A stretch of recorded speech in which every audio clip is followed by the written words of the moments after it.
in. You can do your part. New York City is ready. We need you to be ready too. We need you to do what you can do to keep yourself and your family and your neighborhood safe. So it's also important to understand that we expect Omicron to be a fast and temporary phenomenon. We expect these next weeks to see a very, very big surge in the number of cases, more than we've seen previously. And then we expect, after a period of time, that it will dissipate. That's been so far the pattern we've seen in other places, notably South Africa, where we first saw Omicron's presence. So there's a lot more to learn, as I said. But right now, based on what we know, we're expecting a fast uptick and then going the other way. The cases starting to come down and we move past Omicron. We can weather that storm if more and more people get vaccinated, more and more people go get those boosters. This temporary reality demands an urgent, immediate step, which is to maximize vaccination. And that's what we're going to focus on today. So, everyone understanding that vaccination makes such a profound impact in this situation, that it is the way that we stay safe. It is the way people talk about how do we make sure our hospitals come through this. Okay, get vaccinated. It's the same answer. If you want to make sure our healthcare system is strong, get vaccinated. That minimizes the chance you'll ever end up in a hospital. Or, God forbid, you require hospitalization. If you're vaccinated, your chance of coming through more quickly and with better outcomes greatly increases. And that puts much less stress on the hospital. And most importantly, helps you to get through well. Because of the high level of vaccination, even though we expect a lot of cases, we do not expect to see some of the very painful reality we saw certainly in the spring of 2020 or even last winter. We think the outcomes, what happens to people, is going to be very much better this time. But it will be even more true if we keep intensifying our vaccination effort. So the mandates we put in place are absolutely necessary. They will be enforced. We're going to double down on those because they are necessary to fight Omicron and to make sure this is a brief period of time and one that does not leave too many scars on the people of this city. The vaccination mandates more important than ever, given what we're seeing from Omicron on the ground. On Thursday, we also announced a 6-point plan to increase testing intensely. Testing is crucial here. We're going to be making more and more testing available all over the 5 boroughs. We're going to be distributing high-quality masks for free all over the 5 boroughs. We're going to be doing a number of things to encourage people to get those booster shots. You'll be seeing new testing sites. You'll be seeing more at-home test kits made available through community-based organizations. All of these efforts will help to reduce the lines that we're seeing at testing sites and help to make testing more available to folks who want to make sure they're okay, or, God forbid, they have COVID, are ready to do the right thing and quarantine and help stop the spread. Now, in terms of boosters, this is key. Literally millions of New Yorkers can get booster shots right now or will be eligible soon. Everyone who qualifies for a booster should get it immediately. We're doubling down on that effort with a $10 million paid media campaign. And we're going to spread the message. You've seen our doctors. You've seen the city's doctors speaking about it. You're going to see a lot more of them because they're going to let people know how important the booster is. It makes a world of difference in fighting Omicron and making sure people get through safely. We're also going to focus on nursing homes. Our health department is coordinating rapid access to booster doses for nursing home residents and employees all over the 5 boroughs. We're going to focus on kids as well, the 5 to 11-year-olds. We got to see a lot more vaccination there. Parents, grandparents, guardians, please get your 5 to 11-year-olds vaccinated. It's time. We need you to. And to our pediatricians, who we all depend on so much, we listen to. I can say as a parent, we listen to our pediatricians deeply. We want to support you in making sure all your patients get vaccinated. And we're working an idea we started. The state has now picked up. We're going to double down on it, making sure Medicaid reimburses you whenever you encourage your patients to get vaccinated, encourage parents to get those 5 to 11-year-old vaccinated. We want to support our pediatricians in that effort, and that information will be put out starting today. Also, on the federal front, federal government has done so much to help New York City. I want to thank President Biden and his whole team. They've been very aggressive in supporting the kinds of efforts that we've done here. We need help now because it's not just about vaccination. Treatment matters, of course, and we need a surge of support in terms of monoclonal antibody treatments. We need more made available from New York City. We need the authorization of the Pfizer antiviral pill to be accelerated. We need, given the amount that's needed in terms of test kits and vaccine, again would urge that the president invoke the Defense Production Act and use every tool that the private sector has and the public sector has to continue to provide supplies here and around the country. We are feeling the Omicron wave especially hard right now, but we know it's going to be all over the country. This whole country needs to go on a war footing to fight back. It can be defeated. It will be defeated. But having enough vaccine when we need it, having enough test kits when we need it, having enough treatment when we need it is key. And that's what we need the federal government's help with. So I've outlined the basic approach we'll be taking and some of the immediate steps. I am absolutely confident in the city's ability to fight back with Omicron, overcome it. I'm absolutely confident in the ability of our health system to sustain this new surge. But we're all going to have to work together, and we're all going to have to focus on getting the maximum New Yorkers vaccinated and boosted as quickly as possible. I want you to hear now from the man who will be taking over the leadership of this city.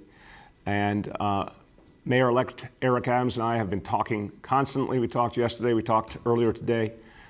We are working together, our teams are working together. I want to thank him for every moment looking for solutions with us, looking for the next thing we need to do, talking about how we can maximally prepare for the right steps that he will then continue once he takes office January 1st. It's been a very powerful transition and one that shows what teamwork and cooperation means.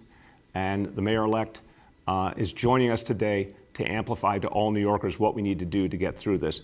My pleasure to welcome Mayor-elect Eric Adams. Good afternoon, New Yorkers. And really, Mayor, I want to thank you just personally, how you have consistently reached out, communicated, and coordinated so that we can get through this virus and this pandemic. And I just want to really thank you for just staying focused on COVID and the city's response. These investments and initiatives will save lives and keep New York City safe and reverse the COVID crisis and make sure that we're able to get our economy up and operating and protect New Yorkers. The mayor and I are in 100% agreement that government must be doing all that it can to stop the COVID surge so that we can protect New Yorkers and ensure that New York opens again in a prosperous way. And our message to New Yorkers is the same. We are in this together. We must look out for each other. That means getting vaccinated, getting boosted, and getting tested to stop the spread. I took both my shots, and I'm encouraging New Yorkers to do the same. We have been through this before, and we beat COVID back, and now we must do it again. I know many of you are tired. You want to return to normalcy. You want the city you love back, and so do I. But the only way we get our city back is to find our resolve once again and face this crisis head on.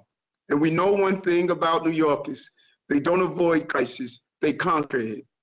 Again and again throughout our history, we have pulled together to pull ourselves out of crisis, and we are going to do it again. This is yet another pivotal moment for us. The personal decisions we make over the next 2 weeks could determine the success of our city over the next 2 years. So the mayor and I are here today to tell you that we do everything needed to bring our city back from this crisis. And we will ensure that everything in our power, as the heads of the current administration and the next administration, to give New Yorkers the resources they need to stay healthy and protect each other. And let us be clear about something else. There's no daylight between the mayor and I on that commitment. He and I and our teams are speaking every day, going over reports and data, assessing the threat and making plans for action. It has been an unprecedented coordination to have a seamless transition and handoff to make sure we fight this crisis together. There will also be continuity between his administration and mine when the new year begins, so that there is no confusion or gap in our COVID response when I take office January 1st. The mayor and I are together on this, just like all of us as New Yorkers are in this together. So stay safe, stay healthy, and stay educated about the COVID threat. If you're not vaccinated, we cannot say it enough. The data is clear. If you're not vaccinated, get vaccinated. If you're not boosted, get boosted. Get tested regularly. And if we all make this commitment to each other, our city would get through this and continue to thrive. And that is what every New Yorker wants and needs. I believe in the city, I believe in the agencies, and I believe in our ability to come together and resolve this crisis that we're facing. But we're going to get through this together. Again, Mayor, thank you so much for what you have done and what you are continually doing to make sure New Yorkers are safe. Thank you Take care so much. and happy holidays. Thank you, Mayor-elect. Thank you for your leadership. Thank you for the extraordinary coordination. Thank you for the fact that you and I share a common belief, something that it may be a little quaint, but we believe in things called data and science. and that makes all the difference. And thank you, as always, for your friendship as well. We're going to get through this together. Thank you. All right, everybody. We have been blessed, even with these challenges, even with the new curveballs that COVID throws us, we've been blessed to have extraordinary healthcare leadership. And New Yorkers have really come to trust the voices of our healthcare leaders because they've seen us through so much and are going to see us through this again. So I want you to hear an update, the latest on Omicron from the city's doctor, our health commissioner, Dave Choksi. Thank you very much, Mr. Mayor. Look, with any respiratory virus, we think about exposure, infection, and disease, and the links between them. When it comes to exposure turning into an infection, Omicron has proven to be the fastest, fittest, and most formidable variant of the virus thus far. This is in part due to its ability to evade the immune system, meaning that those who've already had COVID and those who are vaccinated are more likely to be infected with Omicron compared to past variants. But there are steps that we can take to weaken the link between exposure and infection. Wear a high-quality mask like a KN95, a KF94, or N95. Improve ventilation or gather outdoors, and stay home if you feel sick, no matter how mild your symptoms, even just a scratchy throat or a runny nose. We can also weaken the link between infection and disease. Many of the steps that the mayor mentioned are focused on weakening this link and will help protect people from more serious illness. Vaccination remains vital, even against Omicron. I'm going to repeat that. Vaccination remains vital, even against Omicron, because it can protect you from severe disease. Our level of vaccination built up our seawall ahead of this Omicron wave. Boosters shore up that protection. If you're at least 6 months out from your Pfizer or Moderna second dose, or 2 months out from your J&J dose, get your booster right now. The health department has also been coordinating rapid access to booster doses for all New York City nursing homes. We're making sure that all long-term care facilities have pharmacy partners to deliver boosters to both residents and staff. If not, we will deploy vaccination teams as we have done in the past. Monoclonal antibody treatments, particularly one known as sotrovimab, which is already authorized for use, and the antiviral pill Paxlovid, which is under review by the FDA, would also help us to weaken the link between infection and disease. But as the mayor said, we need our federal partners' help to get these treatments to New Yorkers now. On top of all of this, we all must think about what we can do to protect our family, friends, and neighbors who are most vulnerable to serious illness. Remember that even if you are healthy, you can still pass the virus along to someone for whom it could have serious consequences. My commissioner's advisory from last week emphasized that older adults and others at higher risk should skip optional activities, at least for the next few weeks. My practical advice is to plan your holidays around your most vulnerable family member, whether it's someone with a weakened immune system or a child too young to be vaccinated. And speaking of our younger New Yorkers, we are doubling down on our efforts to help pediatricians speak with their patients and their families about vaccination for 5 to 11-year-olds. Medicaid will reimburse pediatricians for having consultations with parents and children about getting them vaccinated. This expands a city program that paid doctors to have these important conversations with patients and parents about our life-saving and effective vaccines. And while over 600,000 children under 18 have received at least one dose, we know there is more work to be done. That's why tomorrow I will be convening local doctors with the American Academy of Pediatrics to emphasize the urgency of our efforts. So to briefly summarize the steps that you can take now: get vaccinated and get your booster, wear a quality mask at all times in public, stay home if you're feeling the slightest bit sick, and get tested. Finally, I know everyone is feeling some traumatic echoes of our first wave, but let me be very clear. We have so many more tools than we did in March 2020. It will undoubtedly be a challenging few weeks, but we will get through this. As a city, we'll bring all of our tools to bear, and I'm asking each New Yorker to do so as well. Thank you, sir. Thank you so much, Dave. Appreciate very clear, powerful presentation so people can understand what we're going on. As you just said, it'll be a challenging few weeks. We're not here to minimize the extent of the challenge. It will be very challenging, but it is something that we can meet. It's something we can overcome. We have the tools, but we need everyone to get in the game, everyone to get vaccinated and boosted. It will make a world of difference for us to get by this and get by this quickly. Now let me give you the indicators as they are today, and they really point out both what we have going for us, the strength of our defense, but also the challenge we're up against. Doses administered to date, we're almost at 13 million, a staggering figure, and people are showing up more and more to get those vaccinations, and the mandates are having more and more impact and will again in the days ahead as additional mandates come online. So as of today, 12,960,673 doses. Number two, daily number of people admitted to New York City hospitals for suspected COVID-19. Today's report is 162 patients. Confirmed positivity of 44.97%. Hospitalization rate now has gone up, although interestingly, we still see that number not growing as much as might have been expected. That's a good sign, but it will undoubtedly grow quite a bit. That number right now, 1.69 per 100,000 New Yorkers. And then here, the cases, new reported cases on a 7-day average, astounding growth. This is the area, obviously, of tremendous concern. But again, we have tools to fight back. We have weapons to fight back. Today's report, 5,731 cases. So a really, really shocking figure, and one that will keep growing undoubtedly. But again, let's use what we have to fight back. Let me give you a few words in Spanish, obviously, on the Omicron variant.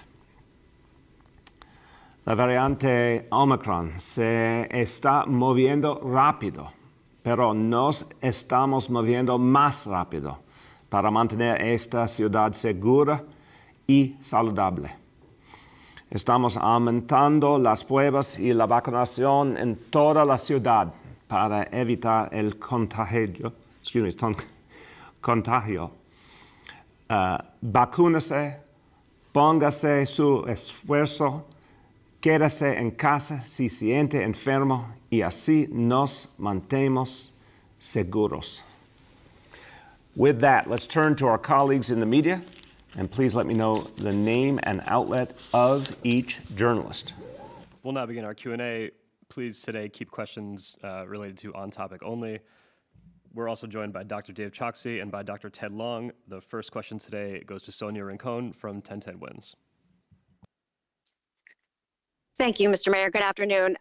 test positivity and new case numbers seem to be higher in more affluent neighborhoods. Is that because of better access to testing, more nightlife, more flexibility of the people there to get tested? Because presumably cases are being recorded with people's home addresses that they provide and not the locations of the testing centers. Well, that's a very thoughtful question. I'm going to turn to Dr. Choksi because you threw out a lot of specific analysis there, and he's better positioned to answer it. Dr. Choksi. Thank you, sir, and thanks for the thoughtful question. First, yes, just to confirm, the way that we report cases and test results is based on home address. So it accurately depicts what's happening in specific geographies. We are seeing, for example, test positivity and cases higher in Manhattan than in other boroughs. And this reflects a combination of actual activity of COVID-19, particularly of Omicron, as well as the fact that there are more people seeking and getting testing in those geographies. This is part of the reason that with the leadership of Dr. Long and Test and Trace, we have done a lot to emphasize access to testing in other places, particularly our task force on racial inclusion and equity neighborhoods, and partnering with community-based organizations to distribute the rapid self-test kits as well. So we want to continue broad access to testing, but yes, part of what we're seeing right now is based on who is seeking testing. Thank you. Go ahead, Sonia. So I know more test sites are opening up and more access to testing is opening up in the next few days, but the state used to have some really efficient testing centers with PCR tests with a 1 or 2 day turnaround. Some of those were drive-through centers, which is nice when it's cold out. The New York National Guard members were there to staff them. And today I just called the New York State hotline that used to help you find and book those tests, and that's just not an option anymore. I don't know if they are all closed, but certainly many of them are. Should the state be bringing back those test centers in the city? And do you have any indication that it might? I appreciate the question. I'm going to turn to Dr. Long, but just preface this way. I absolutely respect that the state of New York is trying to deal with tremendous challenges outside New York City, much higher positivity levels and profound hospital problems in much of the state. So I want to be clear that we're all in this together in this state, and some parts of our state are hurting very bad right now. We welcome, of course, any help we can get from the state. We welcome help from the federal government in terms of additional testing capacity, whether it's fixed sites or at-home tests.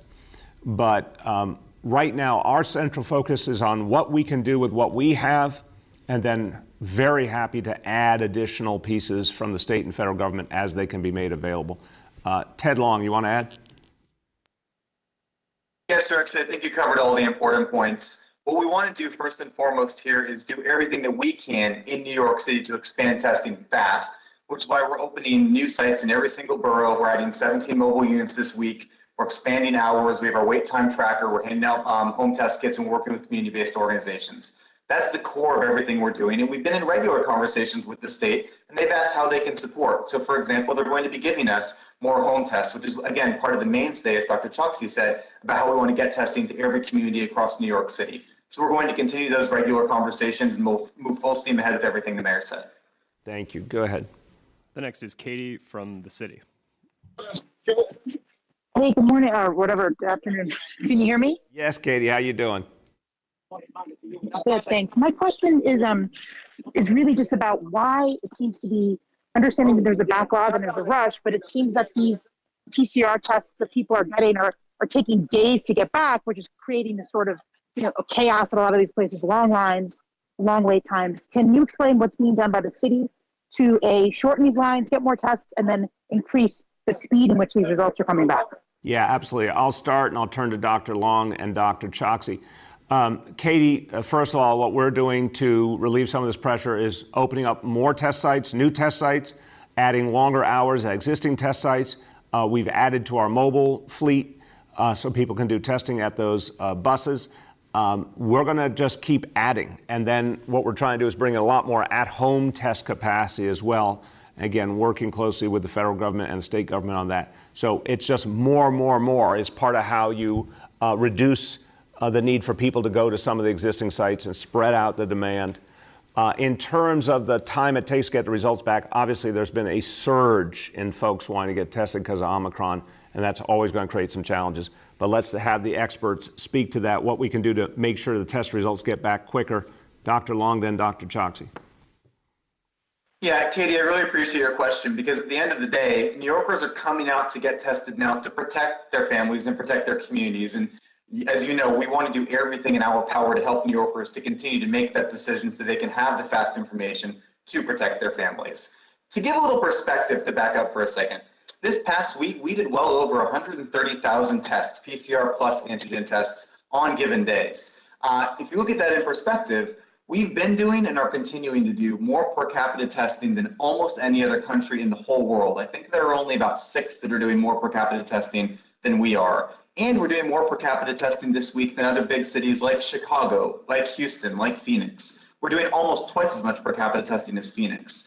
But the credit here goes to New Yorkers. They're coming out, so our role and our commitment here is to do everything we can to keep the system, to build the capacity we need to continue to give fast turnaround times and good access to New Yorkers. So our median lab turnaround time has remained 1 day across New York City, but there are some vendors, there are some entities that do testing that send their tests to different labs. So one piece of advice I'd have for you, Katie, if you want a fast turnaround time, come to one of my sites. Come to one of our city-run sites. Many of our sites will turn a result around for you within 12 to 18 hours, and most of them have rapid testing. All 70 of my mobile units have rapid testing, PCR testing, and saliva testing. So you can check nyc.gov/COVID test to find one of our current sites. And then this week, you're going to be finding even more when we add new fixed sites per borough, all with rapid tests, and 17 more mobile units to our arsenal. Thanks, Katie. I want to just say, Ted, everything you said was clear and helpful. I think, just to put a point on it, when you're doing that per capita testing comparison, you're comparing other countries of the world, not against the United States of America, but against the level we have in New York City, which obviously leads the nation. So I just wanted to say, for clarification, Ted's comparison is New York City versus the countries in the world that have the highest per capita testing levels, and we favorably compare. Am I getting that right, Ted? That's right, sir. Great. And Dr. Choksi, you want to add? Just briefly, Dr. Long covered it really well. There are 2 points that I wanted to underline. The first is just the emphasis on the rapid self-test or rapid home kits, which you'll see continue to grow over the course of this week. And it's for the reason that you're pointing out in your question, Katie, which is it really matters to be able to get one's result as quickly as possible. And then the second thing to emphasize is that particularly if you are still waiting for your result, but you have symptoms, it is very important to isolate because you should assume in that case that you are infectious, that you may be contagious to others. And so in those circumstances, we strongly advise that people isolate to help us break chains of transmission, particularly given how transmissible Omicron is. Thank you. Thank you. Go ahead, Katie. Thanks. And my second question, I'm not sure if Mayor-elect Adams is on the call, but I'd like him to chime in here as well. But he is not, Katie, just so you know, he's not. Oh, okay. Okay, sorry. So as you know, there's no remote work policy for city employees, and I've heard from city employees at agencies all across the city. There have been outbreaks in their offices. They haven't been notified. They don't know what to do if they've been exposed because they actually have to take vacation time for it. What do you say to these workers, and what is the I guess, plan if there are these rapid number of cases? These cases are rising. You have hundreds of thousands of city employees who have been told to go back to their offices, and there are concerns about that. What is your message to them? Because I know you've said previously that remote work is not best. It's best to be in the office, but clearly this is a health issue if there are cases spreading within agencies, even within the mayor's office. So what would you say to that, and what's going to happen? And will they be allowed to take time off that doesn't get penalized as vacation time if they are exposed in the office to COVID? Well, there was a lot there, Katie. Let me try my best to pull the pieces out. First of all, this is a workforce that's 94% vaccinated, and that makes a huge difference here. And we encourage all of our city workers, anyone who's eligible to get that booster right away. But 94% vaccinated to begin with makes the city workforce different than almost any place else in America in terms of its ability to handle this situation well. But clearly, if there's any situation in office, we're going to deal with it. And I would just respectfully say, I think there's been a lot of information provided, and I'll have Dave talk to this, a lot of information provided constantly to city workers about how to protect themselves and how offices should use all the health and safety measures we put in from the beginning, which have worked very, very well. We've had the model we used, the gold standard was our schools that still have an extraordinarily low level of COVID in them. We apply those same standards in our city offices. So if there is any place where there's a problem, of course, there will be measures taken to address it. There'll be contact tracing, as always. But I would emphasize, while we make decisions about each and everything we need to do because of Omicron, we also really depend on our city workers to serve people at this moment more than ever. And they're doing a great job. We will protect them, but we also need them to protect everyone else. So Dave, in terms of how we have instructed city agencies and city employees to keep everyone safe and, the time off, if someone's sick, obviously we have a paid sick leave policy. So Dave, you want to speak to the approach we've taken here? Certainly, sir. I'll recap the high points. So in addition to the high levels of vaccination and the ready booster access that the mayor mentioned, here are the other most important ones about making all of our city settings as safe as possible. And yes, it is all about layers of safety and multiple types of precautions. We do have a universal mask mandate, regardless of vaccination status, for all indoor settings. And of course, that is very helpful. Second is everything that we do in terms of testing, tracing, isolation, and quarantine, of course, applies to these settings as well. When there are exposures, test and trace does the same thing that it does in other settings, which is to make sure that close contacts are notified so that they can appropriately quarantine. And very importantly, anyone who is sick or experiencing symptoms should stay home. And yes, they do have paid leave that facilitates that as well. The final thing is, we're emphasizing and have made upgrades through the Department of Citywide Administrative Services to ventilation in various settings as well, and we know that that helps to curb the spread. So those are the things that we're doing to try to ensure that these are as safe settings as possible. Thank you, sir. Thank you. The next is Elizabeth Kim from Gothamist. Good afternoon, Mr. Mayor. Hey, Elizabeth, how you been? I'm good. So I just want to clarify something because I believe last week or a few days ago, you said that the city would add 5 new brick and mortar testing sites as well as more mobile units. I'm wondering, is this announcement today about more testing, is that on top of what you announced a few days ago? And could we get a firm number on how many more testing sites New Yorkers can anticipate? Yeah, thank you for the question, Elizabeth. And it is kind of a rolling thunder situation right now. We are adding as we go along, and as we get additional capacity, we're going to keep putting it up in different places. So, but thank you for the immediate question. The announcement we made a few days ago on Thursday versus where we are now and where we are overall. Dr. Ted Long, this is all your bailiwick. Can you give us the update? Yeah, thanks, Elizabeth. So this is building, this includes what we announced last week, that there will be at least, we said 5 sites last week. The answer is actually 8. So by the end of the day, or by Tuesday, we're going to have 8 new fixed testing sites open. It's going to be sites in every borough. And we said we were going to increase mobile testing. And the number I'll put on that increase is going to be 17 mobile units this week. Past Tuesday, we're planning to open many more new fixed testing sites, but we just want to lock them in before I make a commitment before telling you where they're going to be. But it'll be 8 by Tuesday.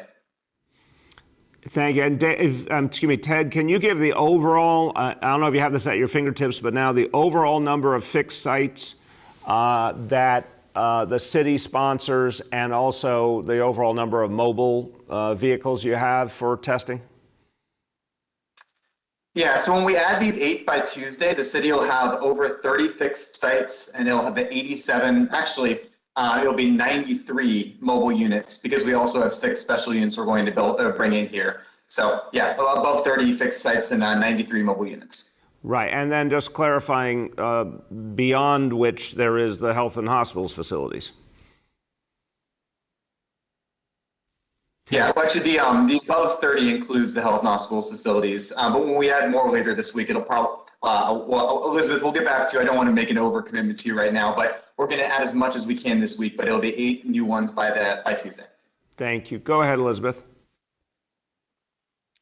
My second question is about Dr. Choksi's advice to older adults and those who are immunocompromised to skip optional events. I'm wondering about younger children who can't get vaccinated, those under 5 who go to preschool or daycare. Would you advise those parents to keep those children out of school as we're heading to the holidays? And also the same goes for maybe optional holiday parties at offices.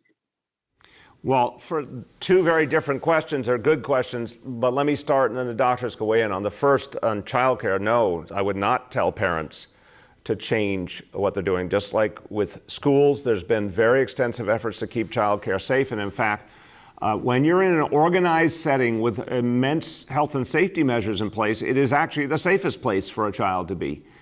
So no, we believe it's also very important, obviously, for everything else a child needs. And we got to remember, and we went through this so many times when we brought back school last September, when we brought it back the September before that, kids being in school is very important for their health and well-being, their physical health, their mental health, the nutrition they get, their development. And we brought school back the last 2 Septembers while dealing with, in many ways, much greater challenges than what we're seeing here. This is going to be, as we said, a tough and challenging few weeks, Elizabeth, but the impact in many ways is going to be less. And so we can't forget the lessons that we learned in the previous situations where sticking to making sure kids got to these positive places, these safe places, was exactly the right thing to do. It's still exactly the right thing to do. In terms of just one other point, that what Dr. Choksi said, for folks who are most vulnerable, for the oldest New Yorkers, for folks with pre-existing serious conditions, you know, to recognize that if there's an optional event and they don't need to be at it, you know, be careful. If it's optional, it's probably smart to skip it for a period of some weeks. This is going to be a pretty temporary reality based on everything we're seeing now. But if you're not in those 2 categories, it's obviously a very different situation. Dr. Choksi, you want to add? Yes, thank you, sir. And I agree on both counts. On the first, Elizabeth, I will answer not just as a health commissioner, but as the father of a child who's under 5. And the answer is no. I will not keep her out of daycare, meaning she will continue going to daycare. And I advise all parents, to continue sending their children to school, including pre-K and 3K. For the reasons that the mayor has mentioned.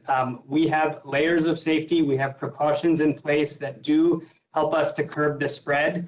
And not just from the educational perspective, but from the health perspective, we know that those environments are fundamentally important for children to be in.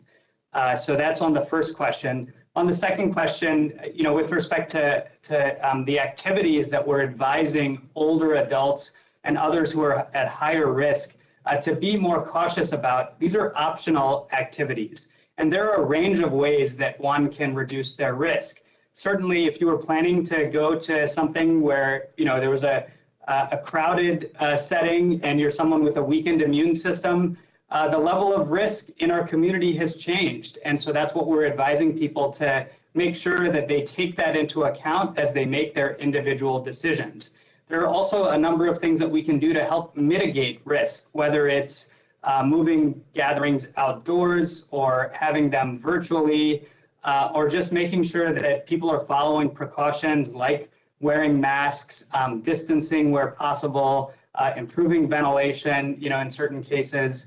And so that's what my commissioner's advisory from last week said, and that's what we're reiterating today. Yes, and Dave, some of that sometimes is as easy as opening a door or window and letting the outside air in. Actually, one of many things, but something that actually helps quite a bit. Go ahead. The next is Jimmy Vielkine from the Wall Street Journal. Jimmy, can you hear us? Yes, can you hear me? There you go. How you doing?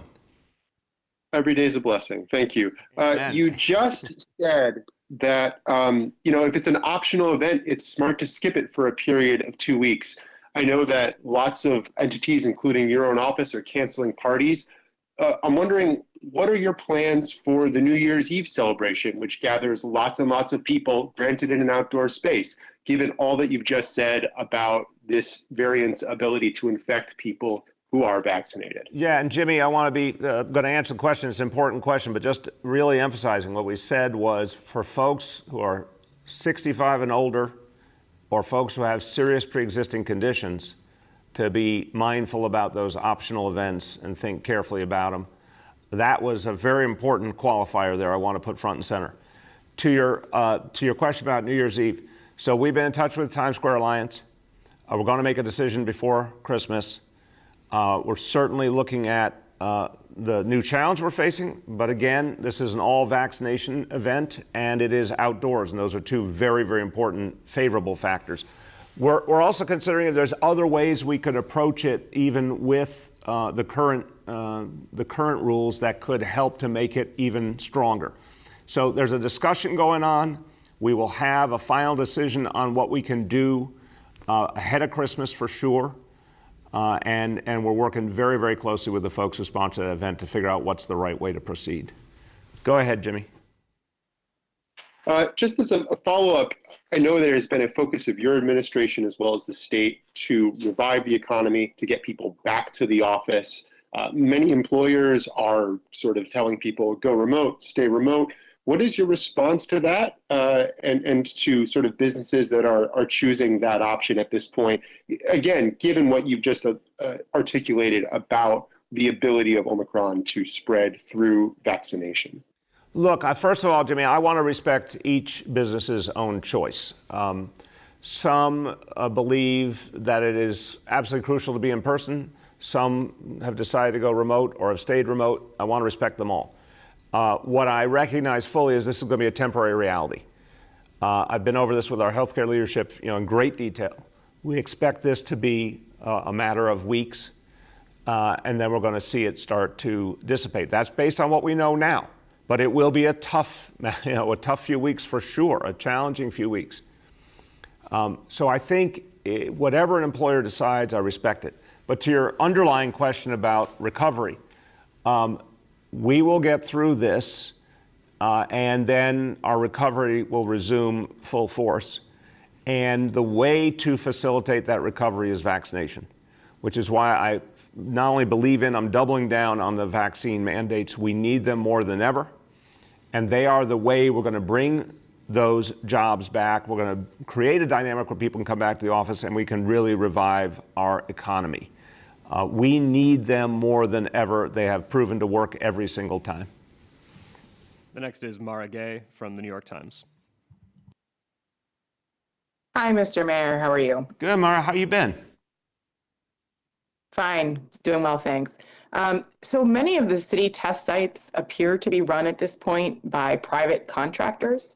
Many of the sites, I can say from firsthand experience and from others, do not appear to be sufficiently staffed. Many have also opened late, closed significantly early, or even at times shut down without warning for lunch, folks online have been told, lengthening these wait times across the city. What is being done to supervise these sites, expand their capacity, and improve them?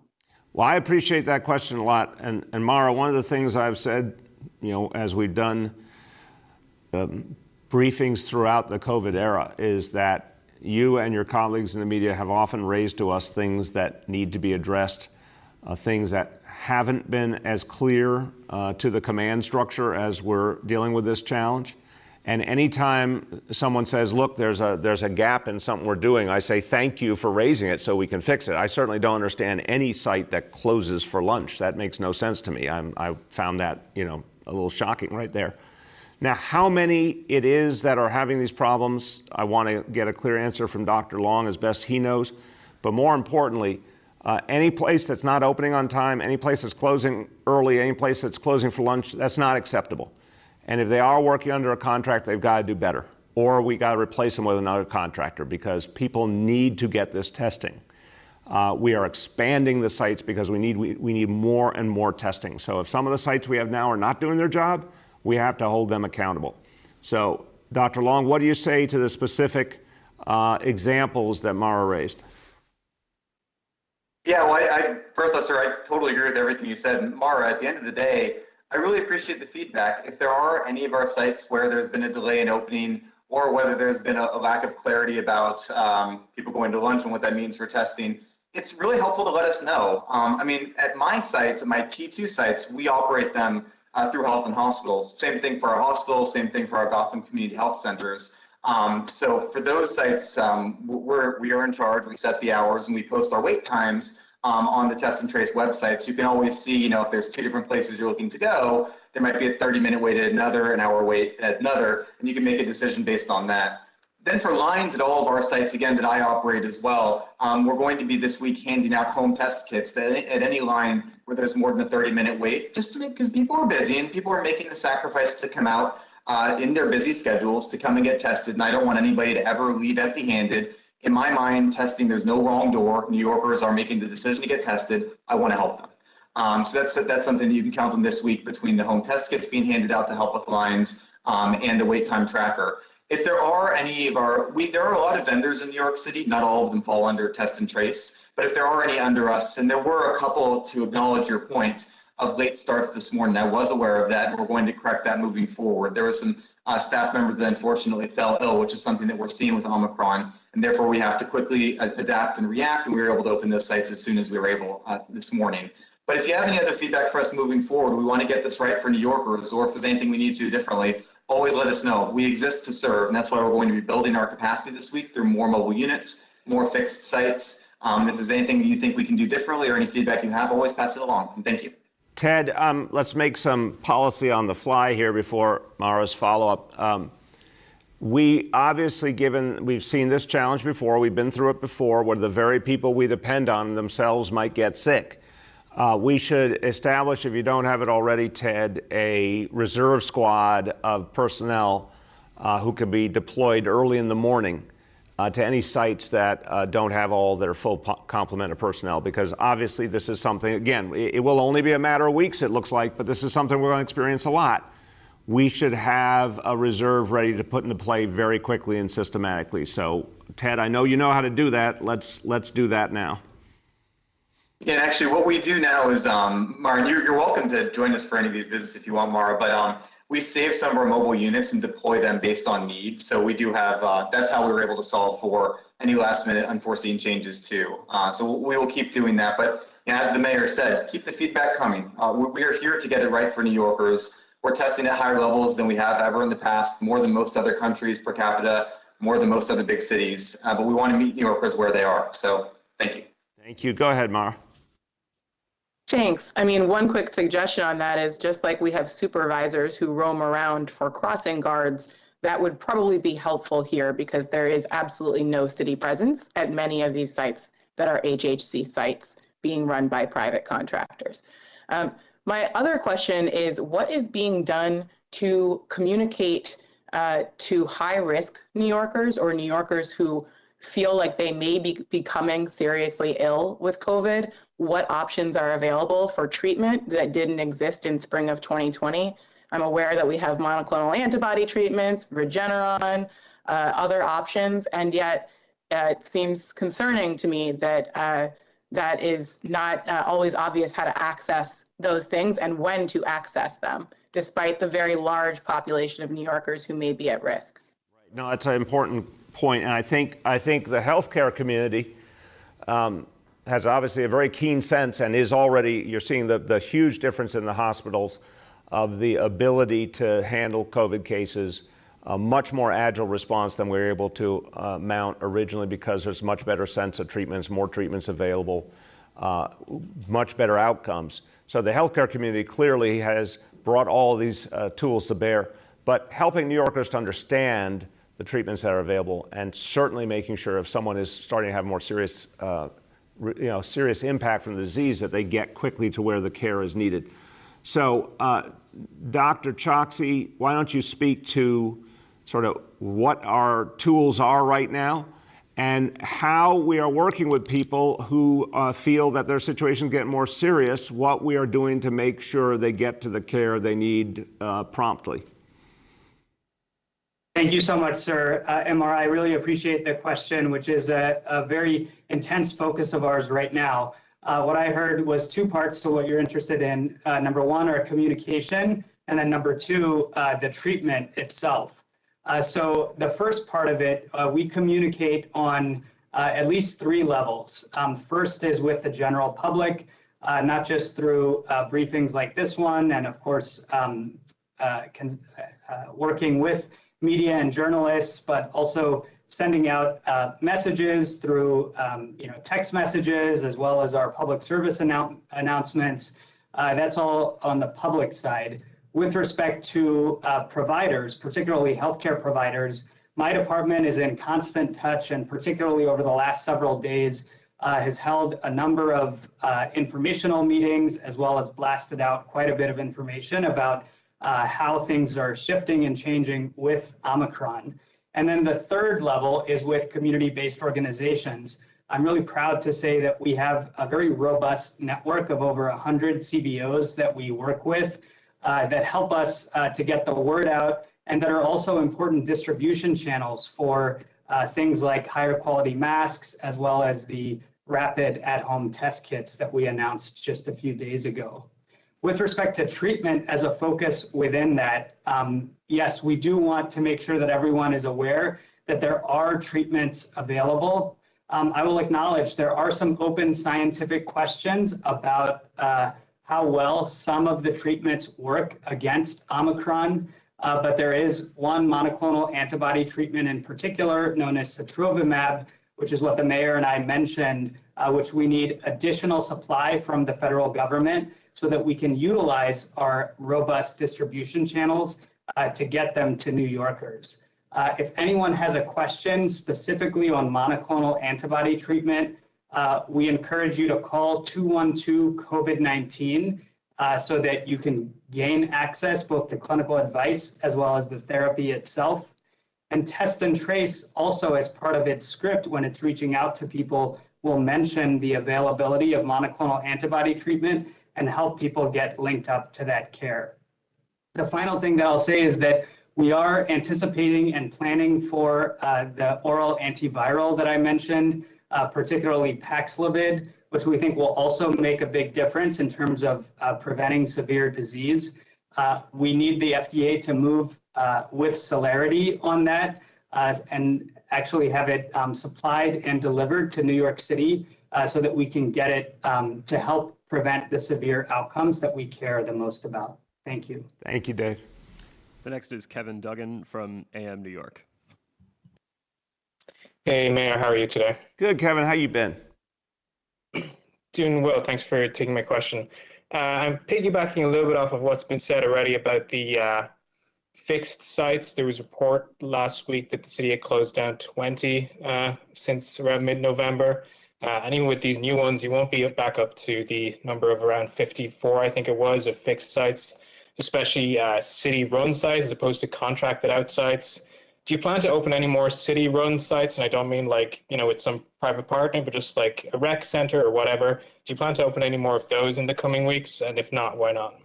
Kevin, we're going to just be building constantly here on both vaccination and testing. So I'll let Dr. Long speak to a few of the specifics, but the bottom line is for a period of time, we saw much less demand, like much less demand before Omicron. And we moved to more of a mobile approach because that seemed to be reaching a lot more people. Obviously, we're in a different reality. This has been, the 2 years of COVID have just been, a constant set of changes. So in a different reality, we adjust.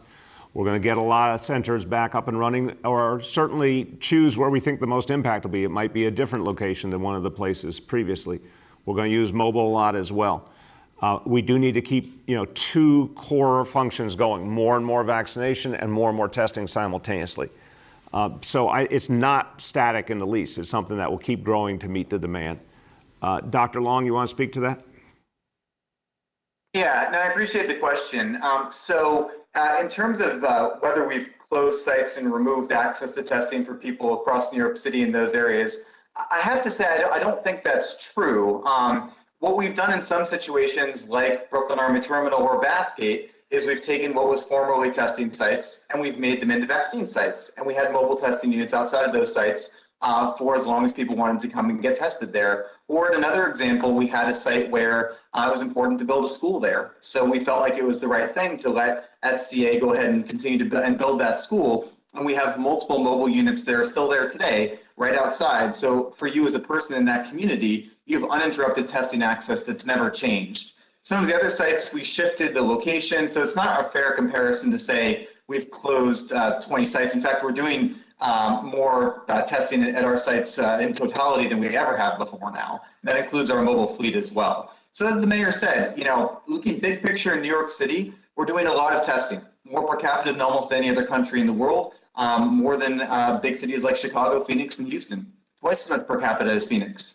But we want to do more. And I think one of the ways that we do testing beyond just the numbers and beyond just an individual fixed building is we want to bring testing equitably into our communities. And that's why we want to think about things like arming our community-based organizations, the trusted messengers of our communities, with home tests. So it's not just that we want to look at the number of overall tests being done, but are they being done equitably? And New York City, I can confidently say yes. We have ways to ensure that tests are done equitably that many other places across the country and world don't have. And that's why I'm proud of what we're doing with testing in New York City. But we're going to build more and more. And if there's any feedback you're hearing about an area that needs more testing, as I said tomorrow, pass it along to us. We exist to serve. And if we always welcome that feedback. So thank you. Thank you. Go ahead, Kevin. Thanks for that. I guess just to kind of drill down on the specifics, I imagine this one is for Ted Long. Are there any sites planned currently to open that are city-run sites as opposed to contractors? Any more fixed sites? Are those coming down the line, especially with these upcoming 5 or 8 sites? Yeah, and let me just say, prefacing Kevin, fair and important question. Ted, want to keep you brief here because any details we can get afterwards. But I think the central point about clarifying which are going to be new city-run sites versus run by contractors, but also I'm saying to you, Kevin, that should not be a distinction that causes any qualitative difference. So if we're having any problem with any contractors, we have to hold them accountable. We have to make sure the service is just as good. But so the narrow question, Ted, how many new specifically city-run sites versus contractor-run sites? Yeah, so the sites that we're planning to open that I said on Monday and Tuesday are vendor-run sites. And we'll get back as we open new sites to break it down if it's helpful, Kevin, about how they're being run, city versus contractor. But I think the mayor said the important point, which is that we want to provide testing equitably in all of our neighborhoods. And a lot of that is through vendors that we oversee. And it's our responsibility to make sure that our vendors are always delivering. At the end of the day, what matters is that people in New York City get good quality care in every community with no exception across the city. And that's what we're going to continue to focus on. So thank you. And Kevin, we'll get you that list. Our team will get you the specific list so you have it. Go ahead. We have time for 2 more for today. The next is Gloria from New York 1. Good afternoon, Mr. Mayor. Can you hear me? Yeah, Gloria, how you doing? Good, thank you. Mr. Mayor, we're live on New York 1, and I'm sensing there's a lot of confusion about what is taking the city so long in order to scale up the testing sites in a way that the city had been clearly able to figure out in the past. We're seeing a lot of reported wait times, not just at urgent cares, but also at the city sites. Over 2.5 hours people are waiting at the city sites. And also the mobile vans that you guys are talking about, those are obviously, the capacity is not as much as you would find in a city site.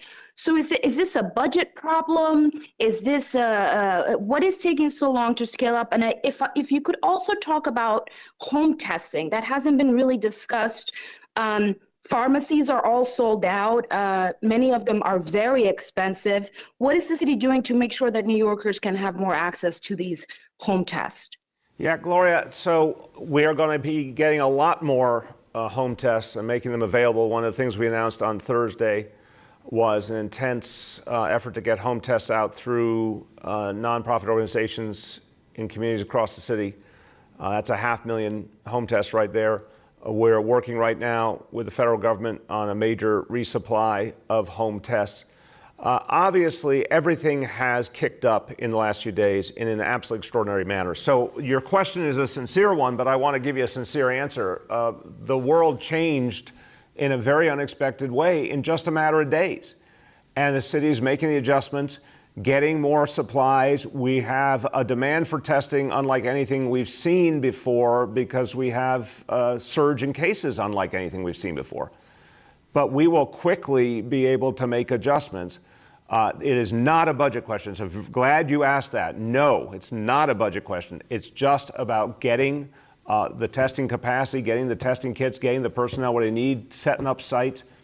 This is a brand new reality, but the good news is the city has been through so many versions of COVID challenges before that we can adjust rapidly. And what we'll do starting tomorrow is give a clearer picture of what we anticipate over the next week and more in terms of additional testing coming online. Go ahead, Gloria. Okay, thank you. I guess my next question is more, if you could speak to New Yorkers and if the health officials could speak to them. I think people are feeling a lot of confusion and a lot of whiplash. The holidays are around the corner. People are trying to decide, do I still travel for the holidays? Do I still have my family over?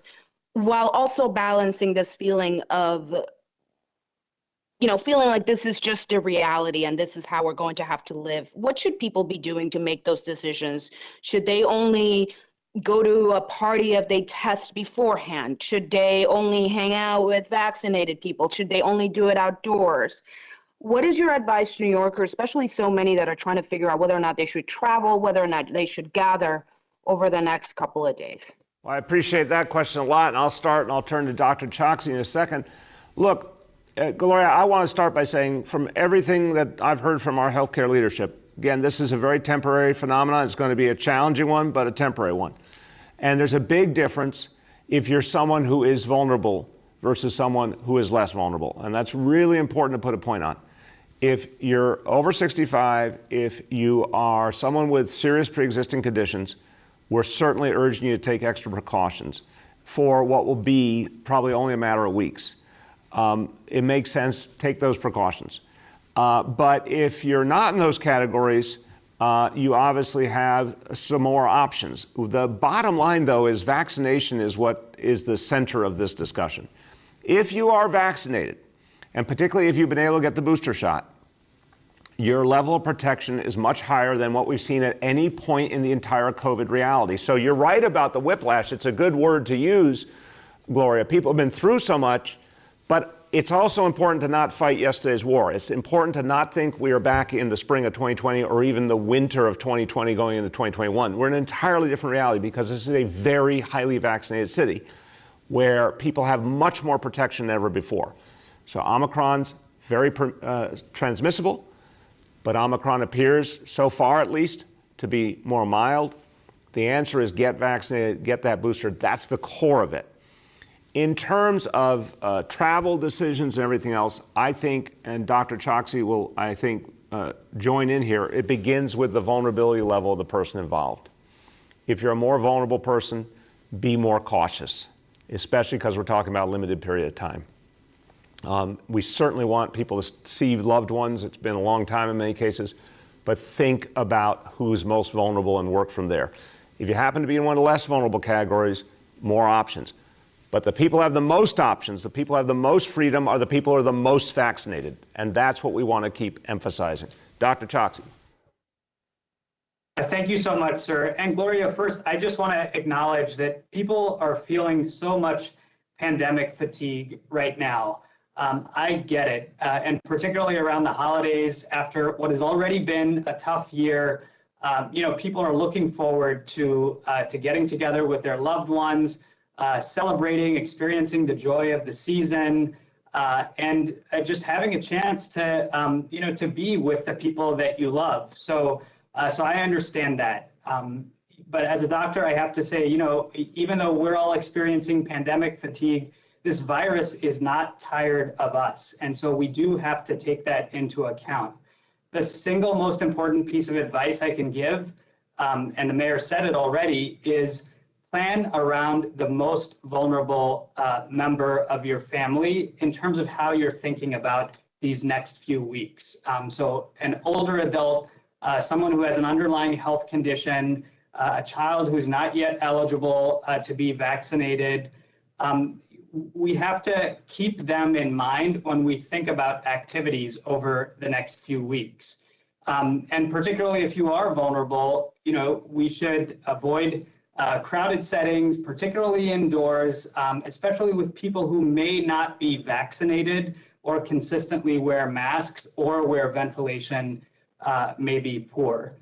We do want people to take that into account because with Omicron, the overall level of risk has changed in a matter of the last few days. With all of that said, look, there are things that we can do to shape our destiny, to protect people, and it boils down to this.